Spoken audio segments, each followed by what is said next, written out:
my name is Bryn. Today I would like to talk to you about an underrepresented portion of our population. I'm talking about teens who have cancer. Teens with cancer face unique challenges to other groups. They fall within a gap of support between pediatric and adult patients and survivors. And these unique challenges that they face require unique solutions.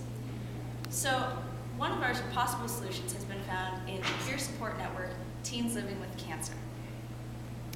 However, this solution is only one of the steps we need to take. We need to work as a society and a medical system to eliminate these misconceptions that we have about teens with cancer. So, in order to understand the importance of a group like TLC, Teens Living with Cancer, it's important to understand its origins. TLC was founded in 2000 by a woman named Lauren Spiker, whose daughter Melissa passed away of a rare bone marrow malignancy at the age of 19. At the time, there were very few resources for teens in the hospitals, and so Melissa spent most of her time alone.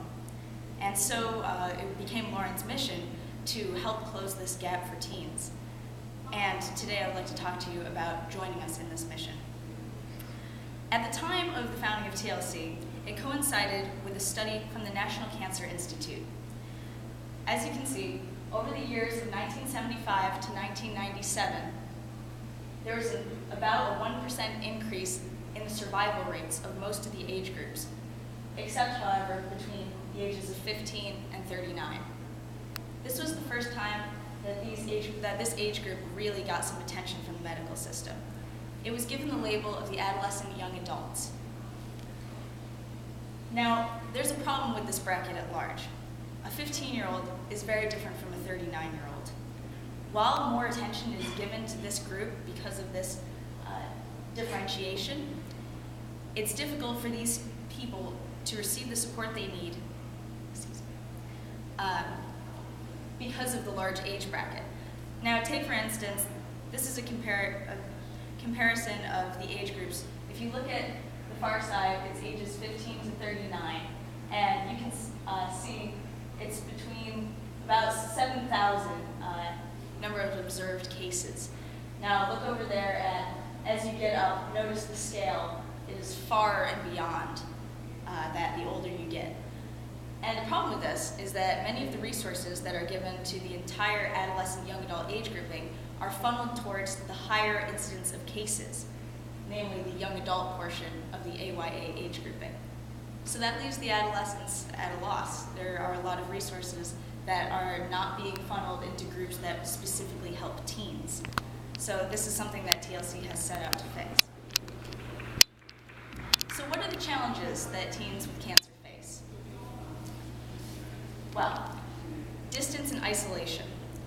When you are sick, you have to leave school for long periods of time. You can fall behind on academics, perhaps need to repeat a grade. Then there's the challenge of losing friends while you're sick. You have to spend a lot of time isolated, away from the regular society, especially for high schoolers. This makes a huge impact. And then adjustment periods.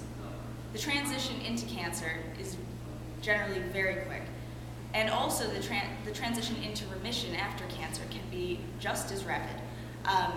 And these survivors face a lot of difficulty relating back to their peers, whose maturity may not be at the same level because they have not gone through a life-threatening illness. And also there's the looming threat of relapse, which is over the head of every cancer survivor. And as a teen who's planning their future, it's very difficult to have that in the back of your mind. Then the in-between group.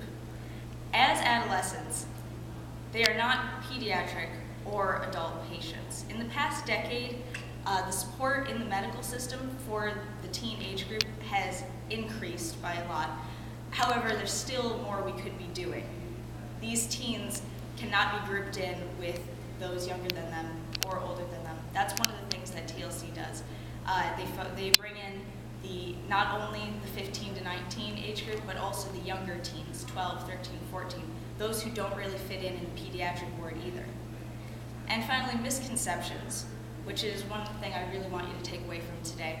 The misconceptions that teens with cancer face are especially difficult because of the age group. And there are many physical signs to this. Once someone loses their hair, that's the first realization for most people that you can label them. That person has cancer. And living with that label is especially difficult as a teen when you're concerned about how others view you.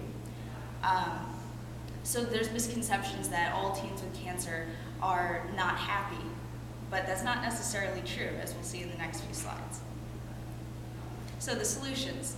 The Teens Living with Cancer program covers a lot of different methods of bringing these teens together and helping them deal with their experiences in a positive, helpful way. So mainly, it's a new kind of support group. It's not what people think of as sitting around in chairs talking about your feelings. It's not like that at all. It's really about sharing your experiences and being yourself, but with cancer. Once all these teens are together, cancer is eliminated as a common factor, and then it becomes about who you are and what you want to do. And it's no longer about being labeled with a disease.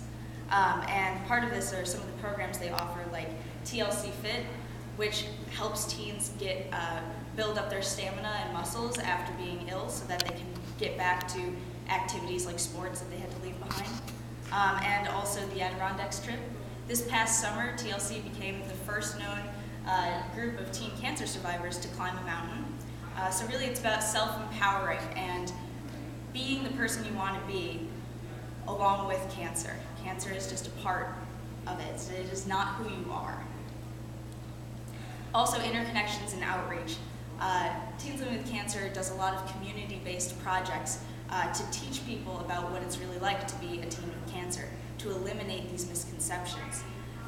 There was a book club in which they brought in teens from the community to read a book about cancer alongside our teens, and then discuss what was accurate and what was very inaccurate, in order to really foster communication and growth so that there's understanding for these teens and that they'll no longer be as isolated. So the TLC approach is providing for the adolescents of the adolescent young adult age group. It is face-to-face support.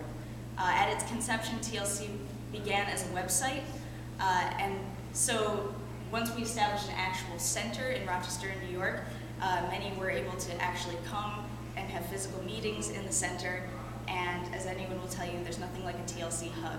So that was the most important part of that. And lifelong support. This is crucial. Cancer does not just end when you go into remission. Cancer stays with you, and it's important that we take care of our survivors. And so part of TLC is that it does not end when you go into remission. Once you're in the family, you are always a part of the family. I would like to just end by talking a bit about Lauren Spiker and her daughter, Melissa. Lauren really founded this organization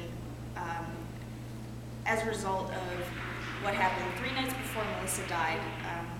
She asked her mother to make her a promise that if she had learned anything from her through the experience, through Melissa failing to have any resources in the hospital as a teen, she asked her, if you've learned anything, do something with it to make a difference, to make things better.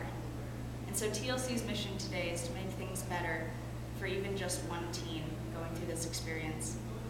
And that has become my mission. And I hope as you leave here today, you can also make a promise that the next time you see a teen with cancer, that you will look at them differently and you will understand that there are misconceptions that we don't even think about that we need to break down. We need to foster understanding and support for this age group. Thank you.